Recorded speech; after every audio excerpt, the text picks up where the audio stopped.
والد الركراكي يفاجئ الجميع بعضو جديد داخل طاقمه التقني، ويوجه آخر النصائح للأسود الأطلس قبل مواجهة كرواتيا.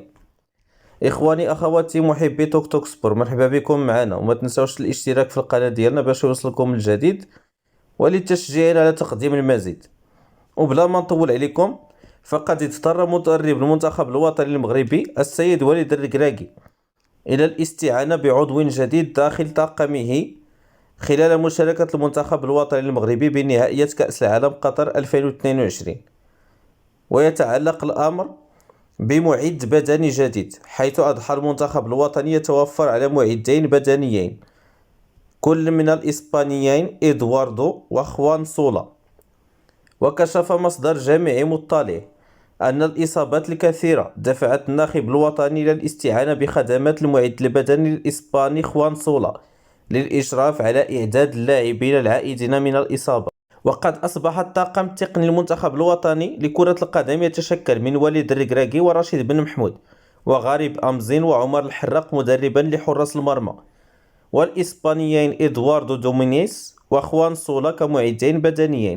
وبعد يوم واحد من المواجهة المرتقبة التي ستجمع المنتخب الوطني المغربي ضد منتخب كرواتيا، اجتمع مدرب المنتخب المغربي مع لاعبي أسود الأطلس بعد خسارة المنتخب القطري أمام نظيره الإكوادوري في المشاركة الأولى له في منافسة كأس العالم.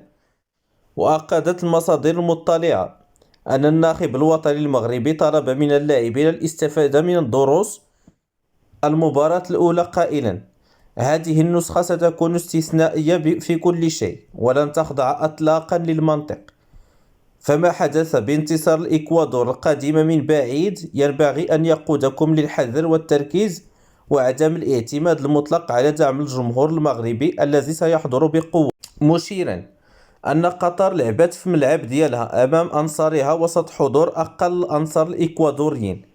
في نهاية المطاف العبرة بما يمكن فعله داخل المستطيل الأخضر وليس على كراسي المدرجات.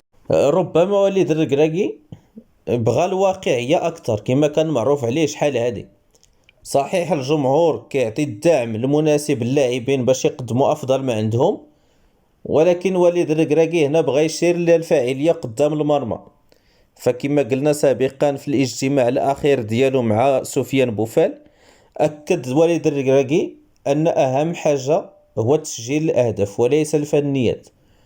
يعني صحيح أن اللاعبين المنتخب الوطني المغربي كيتوفروا على فنيات جد جد مهمة وكيتوفروا على لاعبين مهاريين، إلا أن الأهم هو تسجيل الأهداف. يعني شكون اللي كيربح هو المهم، وشكون اللي غادي 3 النقط. ونتمنى خير إن شاء الله. وما تنسوش الإخوان تشتركوا في القناة ديالنا، والسلام عليكم ورحمة الله تعالى وبركاته.